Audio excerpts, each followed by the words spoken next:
everybody, my name is Kemy Joseph. I am CEO of Fears Advantage, and today I'm honored to be part of this summit and to be able to offer you a training called Unbias Your Leadership. And we talk about unbiased your leadership because we really feel like a lot of leaders are split like this, where we're looking at ourselves and we're trying to understand the best versions of ourselves, but we're struggling. So if that's you, welcome into this presentation. And I'll tell you right at the top, thank you so much for not running away. A lot of us have the ability to run away from this conversation, but the top question I ask my clients is, tell me a question or tell me a problem that you can solve by running away or by avoiding it.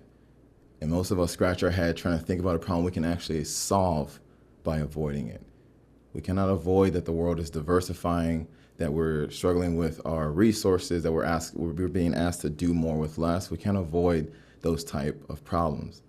We can make sure that we're going towards them in a way that actually helps us use our fears to our advantage, which is why we are called Fears Advantage.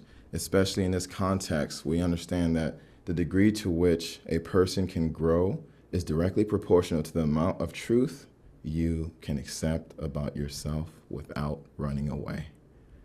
So how much truth are you really willing to see in yourself as you seek to unbias your leadership? That is up to you. We really focus on a challenge by choices model. So even as you go to any of our deeper trainings, you will always see that we offer lots of options and give you the ability to focus on where you're most comfortable so you can grow in and really grow to become the bigger and better version of yourself as you move forward as a leader. So thank you for being a part of this conversation. And for Fears Advantage stands for fuel, equitable actions, relationships, and systems. We really want to take a step-by-step approach to help 5 million leaders advance equity in their organizations by 2020. We know this is a big task, which is why we're great to be at conferences like this with key leaders like yourself who can really move the conversation forward. Especially for us, we're working in the career equity space to create work environments where employees can work safely and thrive as part of our bigger vision to create a world where every human being lives safely and thrives. This presentation, our work in general, is really focused on purpose-driven leaders. And you may have a title like one of these that are on the screen, or you may not have a title. You might be a leader simply by influence and not by title in your organization. But we always want to focus on empowering folks who step up as leaders to have the tools to move DEI forward in the conversation. And one of the biggest tools we have is our own minds and the resourcefulness that we can bring to DEI. For me, one of the saddest things is talking to people who are incredibly powerful leaders, who are capable, who have grown organizations beyond some of their wildest dreams. But then it comes to DEI and they shut down. They kind of put we've put DEI in this mystery box. So we want to unmask the mystery, something that requires us to shift the way that we think about DEI and the way that we approach our biases. So for us, our perspective is always making our work approachable, actionable, profitable, and even enjoyable. Imagine if you had more conversations where you enjoy talking about diversity, equity, inclusion. That's what our clients have been enjoying with us, and that's, for me, one of the greatest gifts that we can give to you and to your folks is to help make this process approachable, actionable, profitable, and enjoyable. So from that perspective, whenever we are talking about shifting DEI in our minds or in our organizations, we always want to focus on shifting away from micro-progressions, which people are chatting about are the small and large ways, the intentional and even unintentional ways that we end up harming each other. Our focus is on micro-progressions. How can we take the steps day by day to actually move the conversation forward, to move our leadership forward, to focus on the low burden but high impact practices that allow us to truly make this a sustainable effort. And notice that we're talking about micro progressions and we're talking about these action classes. We're really focused on you and the way that you contribute, the way you influence DEI on a day-to-day basis, right? It's easy for us to wait around for our organization to change policies, for us to hire differently. But what about how we're treating our team every single day? How the people that we work with, the people we see, that's where we want to focus your influence. And I want to give you tools, a couple of tools today's training to be able to help you shift the way you lead in order to make the impact right now. So as we dive in, we will tell you about our building blocks of bias, which is our framework for tackling bias. So it has 4 parts, which are context, evidence, meaning, and choice. And those are held together or redirected by our awareness, which is the glue that you see bringing these 4 pieces together. And this framework is called our building blocks of bias. So for the time we have today, I can only show you a couple. So I'll start with awareness and then we'll finish with choice. So with awareness, we are really helping folks understand that you're either fueling fires or forward progress in your organization. In every interaction you have and every decision you make, you're either fueling fires or forward progress in your organization. And we come to this realization because as we start to talk to people about what is your vision of DEI in your organization, we ask this question and people have grand visions and they say they want a workplace where everyone can be included. They want a workplace where everyone has not only equal opportunity, but the ability to thrive in that workplace, including themselves as leaders. And it's like, great, we love to hear that vision that folks have. And then when we start to get down to nitty gritty, we start to see the actual resistance come up, the bias that comes up. And even some people have bias to what DEI means. So I'll invite you right now at the top of this to say that we understand DEI is not just a campaign for minorities. It's not a witch hunt to say we have to take down good people who are just happen to be in certain positions. It is not an attack on your privileges. DEI, diversity, equity, inclusion, is an opportunity for us to start engaging diverse perspectives, to really focus on equitable outcomes and to take inclusive actions every single day that can uplift every single person on your team. That's how we approach DEI. So right at the top here, when we're talking about this vision, we want to help expand it because a lot of people are struggling when we talk about race. And we will say that's just one piece of the puzzle. If we start to really expand what an individual is comprised of, we'll say there's race, then there's ethnicity, culture, there's mental and physical ability or alterability, then there's age, sex, sexual orientation, and then gender identity or gender expression. And these are the identity factors that impact our leadership and how we show up on a day-to-day basis. Then we want to go ahead and add the life factors, career factors, and then other life circumstances or issues that we've experienced. This is the best we could do to capture intersectionality on one slide. This comes from United Way of Asheville. This is the best we can do to really kind of encapsulate intersectionality and saying that for you as an individual watching this, you are intersecting at all these levels, and so are every one of your team members. So when we're talking about DEI, it's about laying a foundation for what we are calling a culture of equity, which is a systematic effort to advance people of all diversities in your organization. So again, if we're having this conversation of fueling fires or forward progress, it's important that we ask, okay, what gets in the way? What gets in the way? Well, one is our bias about what diversity even means in our world, because if we strip this down for a moment and we ask you, how much of this that's on this graph is visual diversity? Meaning that when you meet me, when you see me right here, hello, how much of this can you assume about me? How much can you confirm about me, actually? Because we can talk about what we're assuming. How much of this can you confirm about me? And you may be able to confirm my race, right? I would say that we're all part of the human race. So ideally, we can at least say that one. And then we can talk about my appearance, or you can see a portion of me here. You can see part of my appearance. You can see a little bit of my body language. This is visual diversity right here. A lot of folks are trying to install diverse people. Hey, we need to hire more Black people. We need to hire more this group, that group. Just because you install visual diversity doesn't mean you're creating a culture of equity. That's one thing we have to shift our bias on. And also the other piece is knowing that in general, when we're meeting people, we're filling in the rest of the story about them. We're filling in the rest of this whole diagram. That's implicit bias right there. That we start to make our assumptions about a person based on the little bit that we know about them and the context that we're meeting them in.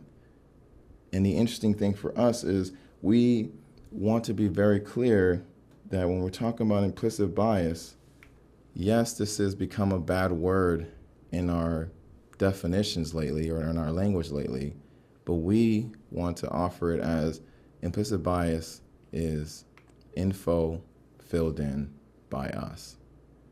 Meaning that it's not just bad people who have bias. We have to think about it differently. We all have bias. We all have implicit bias. So it's important that we acknowledge that and know that we don't have to be bad to get better. So even if you've been doing this work for years, we can still improve and we can still help other people in our organizations improve, especially when we acknowledge that our brain works on biases, our brain works on assumptions, our brain is trying to make things happen quicker. And we've been learning about implicit bias since we were kids. It's been implanted on us from media. And when we see it, it really feels like this in some ways, that we're being imprinted on. So it is almost impossible to not see the world through our bias. So from our perspective, instead of trying to eliminate it and have a fight in our own minds that leaves us split and leaves us divided in ourselves, is about how do we redirect it, how do we work with the mind in a way that understands implicit bias is going to happen, but if it's info filled in by us, when we learn new information, we can use that to shift the bias. And it all starts with our awareness. So in this conversation, talking about fueling fires or forward progress, it's important that when we get back to cultural equity and people have made this conversation about the elephant in the room, we're saying, let's talk about the bomb in the room. Let's be real. Most of us are afraid that something's going to blow up in our face and that we're walking on eggshells, or we're kind of walking through a place of social warfare.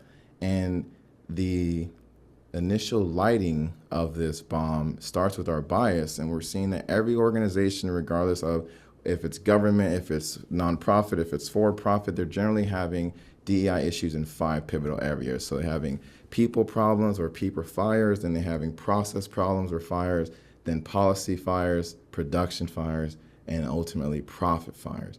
And the interesting thing, we look at people fires, some people will say, oh, we can't find any diverse people. We have to struggle between top talent and diverse talent. We're saying as soon as you start to separate that, that's bias operating. Because why isn't diverse talent top talent in your minds and for our teams' minds?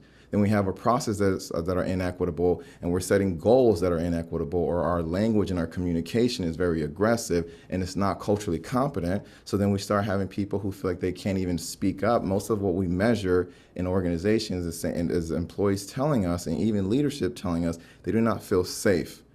They do not feel physically, emotionally, intellectually, or psychologically safe in their organizations. So if we have that, if we have this lack of safety, even up to 50% of folks not feeling that in your organization, how could you have processes that are going to work? And then people say, okay, we have policies that are also applied unfairly, and we see so many exceptions to the rules, we don't have accountability. So then we start to have process issues or policy issues. Then we have production issues where then folks feel like I am being asked to do more work than I signed up for. I'm being asked to do tasks that are not mine. I'm being asked to manage people who don't want to work with me, or I'm a manager, I don't even know how to work with a team. So we start having production issues where we cannot produce as much, or engagement is lower and retention is lower.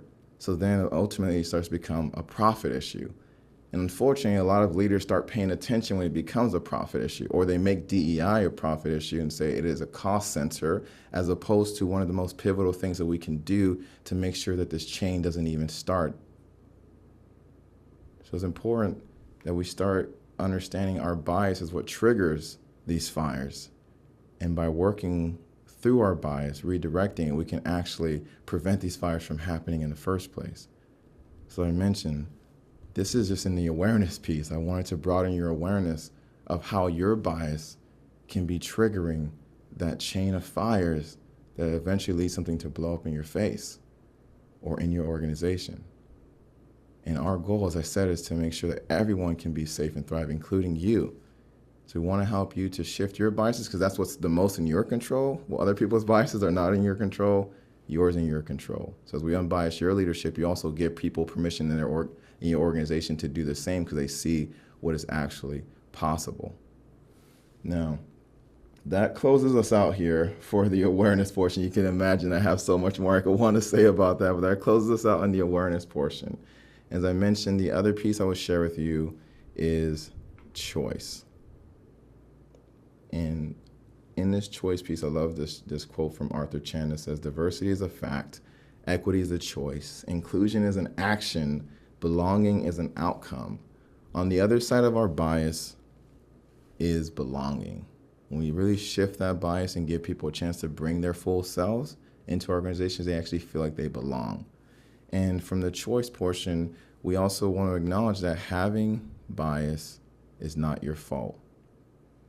But what you do with it is your responsibility.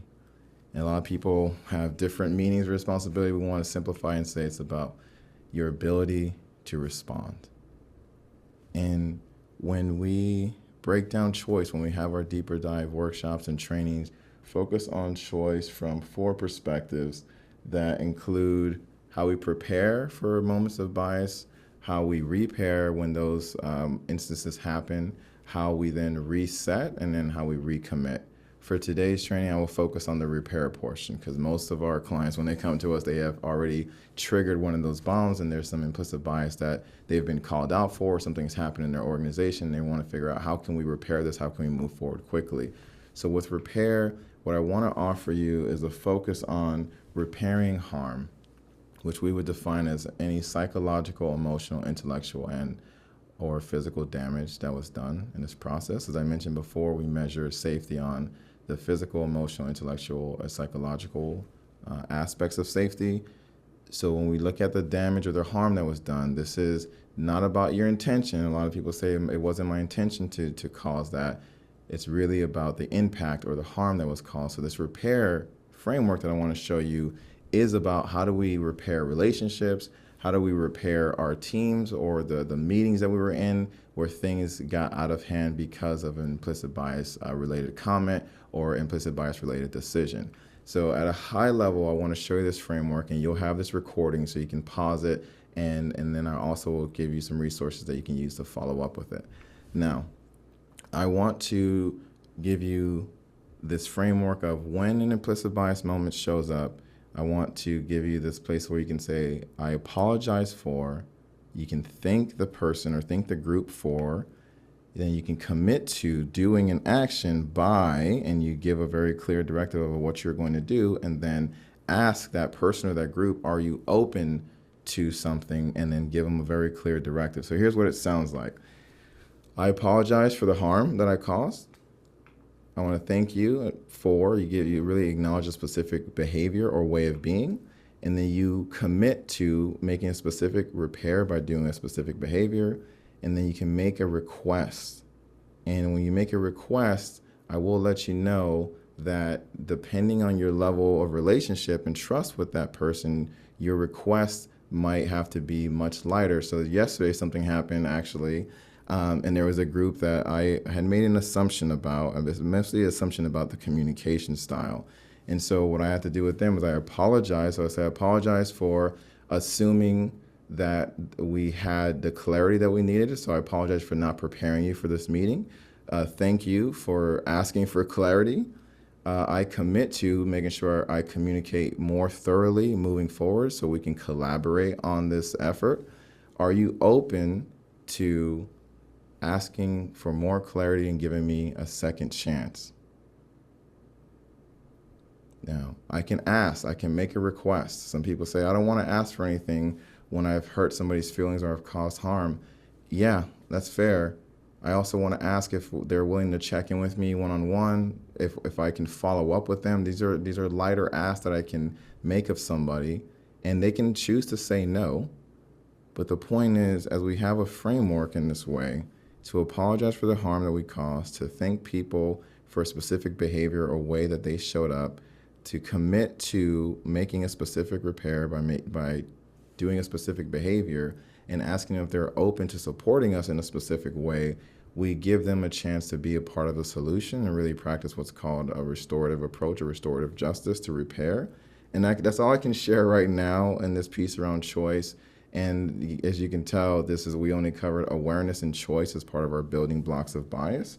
And I want to offer you one tool or one set of tools that you can use, which we call our 19 strategies for building trusting relationships in your organization, because this allows you then to actually be able to ask folks for their help in mitigating and repairing implicit bias situations. So you can find that at fearsadvantage.com/trust. And I will also leave my contact information. And at this point, I will say thank you so much for watching, and I look forward to continuing to support you moving forward.